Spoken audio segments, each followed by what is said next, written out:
Hello students, welcome back to my channel study with Sona for maths. तो students, आज मैं लेकर आ गई हूँ आपके सामने ये एग्ज़ाम पेपर जो कि आज हुआ है क्लास 7th इंग्लिश का।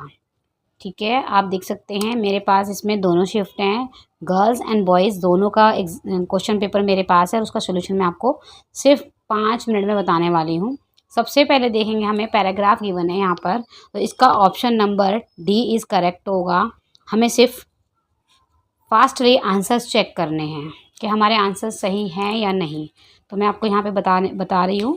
सेकंड वाले का सी करेक्ट होगा। देन मूव करेंगे नेक्स्ट वाले पे। इसका जो थर्ड पार्ट है उसका option number B is correct. Fourth वाले का सी करेक्ट होगा एंड फिफ्थ वाले का बी। अब आ जाते हैं एक और पैराग्राफ पे जो कि यहाँ पर गिवन है। इसका जो फर्स्ट क्वेश्चन है इसका ऑप्शन नंबर आपका बी ठीक रहेगा, यानी करेक्ट आंसर होगा। Then come to the next, देखेंगे इसका सेकंड पैराग्राफ का सेकंड क्वेश्चन। इसका ऑप्शन नंबर बी सही है, कैप्टन इसका आंसर होगा।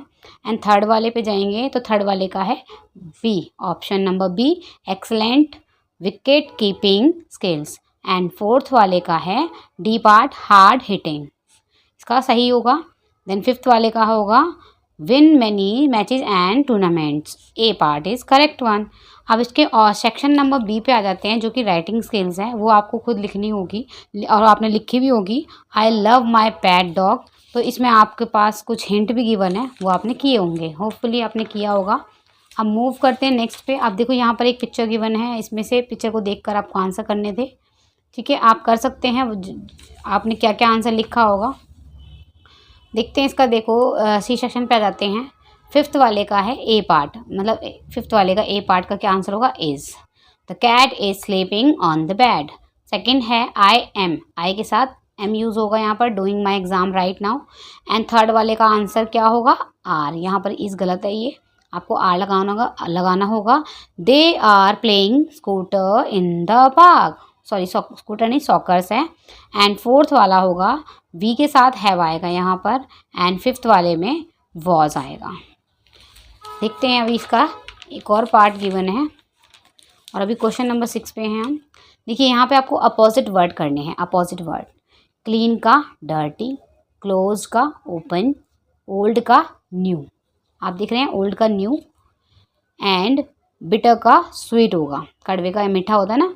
कोल्ड का हॉट होगा। अब आते हैं क्वेश्चन नंबर 7 पे जो कि देखो फिल इन द ब्लैंक्स है। यहाँ पर आएगा शशि इज़ द नहीं, ए आएगा, A is the correct answer, आप ए लिखेंगे। सेकंड वाले का द ताजमहल होगा।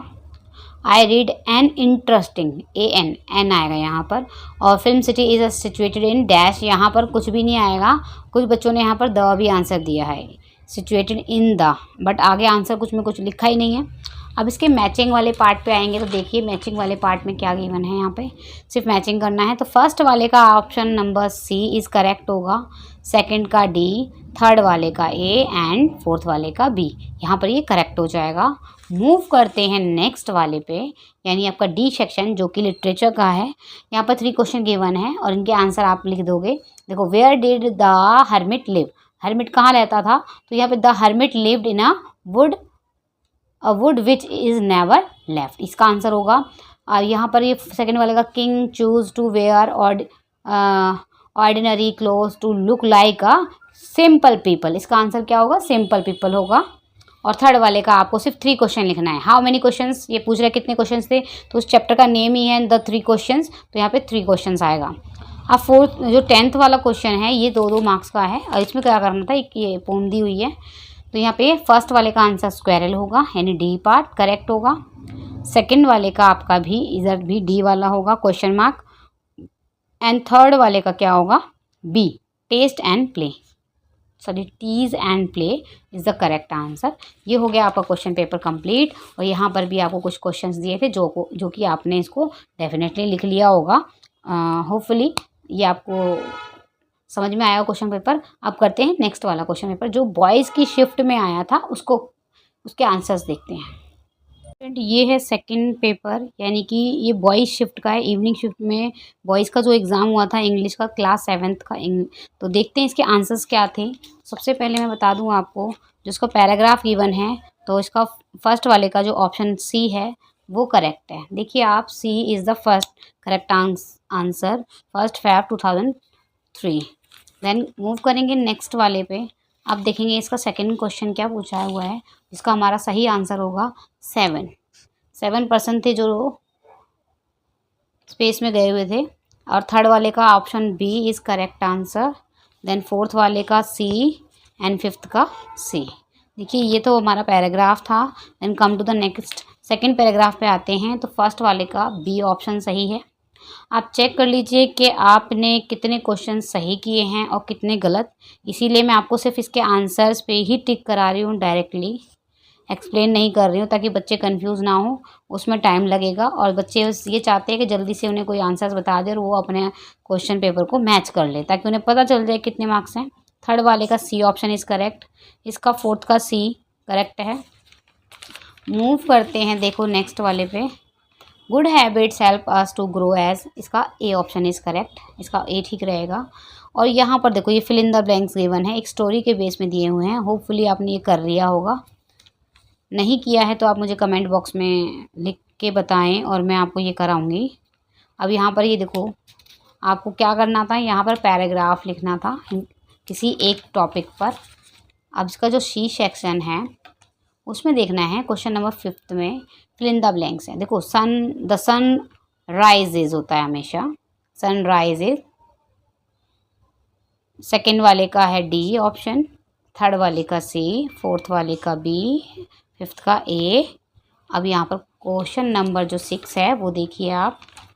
क्वेश्चन नंबर 6 में एनी 4, कोई भी 4 कर सकते हैं आप, अगर आपको आते हैं तो आप बताएंगे। यहाँ पे फर्स्ट वाला देखिए, शी स्टडीड हार्ड, तो सो आएगा, सो फर्स्ट वाला ऑप्शन। सेकंड में 4, यहाँ can I borrow your pen, यहाँ पे एक क्वेश्चन पूछा हुआ है तो ये क्वेश्चन मार्क आएगा, यहाँ पर क्वेश्चन मार्क लगाएंगे। And I have meeting at 3 o'clock, इसमें भी आपका एक पॉइंट आएगा, सिर्फ ये वाला फर्स्ट ऑप्शन सही रहेगा। एंड फिफ्थ क्वेश्चन तो देखो पजेसिव बनाना है, पैसिव वॉइस में बनाना है, तो वो मैं बता देती हूँ आपको। अगर आपने छोड़ दिया होगा तो इट्स ओके, बट फिर मैं बताती हूँ। The chef cooked the meal, the delicious meal was cooked by the chef. And second वाला जो है इसका, the book was read by the teacher, इसका आपको पैसिव वॉइस बनाना है। A book was read to us by the teacher, इसका सही रहेगा, आंसर सही रहेगा।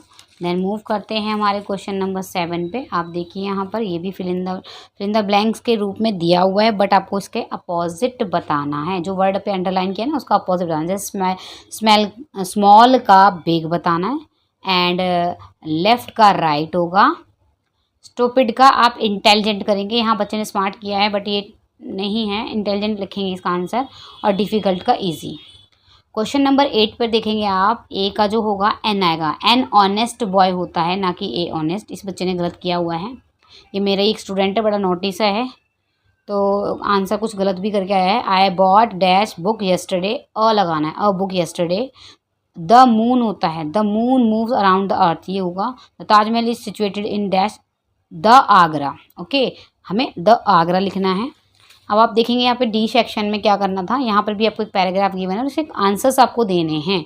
तो फर्स्ट वाला देखो, the king thought if he knew 3 things he, तो मतलब अगर वो 3 चीज़ें जानता है तो आपको बताना होगा।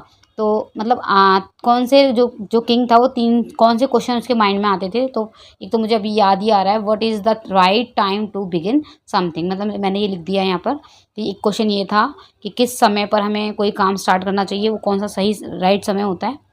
अब यहाँ पर जो क्वेश्चन नंबर 10 है, इसमें ये भी एक आपको रीडिंग बेस है, तो इसके भी क्वेश्चंस गिवन है यहाँ पे। Choose the correct one options, what did the squirrel wear a tail, तो ये इसका आंसर था बी ऑप्शन। सेकंड वाले का सी, थर्ड वाले का सी। और 11th क्वेश्चन में आपने क्वेश्चन आंसर करने थे। ये देखो बच्चे ने क्या फेस बना दिया। जब किसी बच्चे को क्वेश्चन के आंसर नहीं पता चलता ना, तो बच्चे इस तरीके की हरकतें करने लग जाते हैं। तो यहाँ पर ये आपको आंसर्स देने थे। तो होपफुली आपको ये वीडियो हेल्पफुल लगी होगी, और आप अगर आपके और भी फ्रेंडों ने एग्ज़ाम दिया तो आप उनको ये वीडियो ज़रूर शेयर करें। Thank you for watching.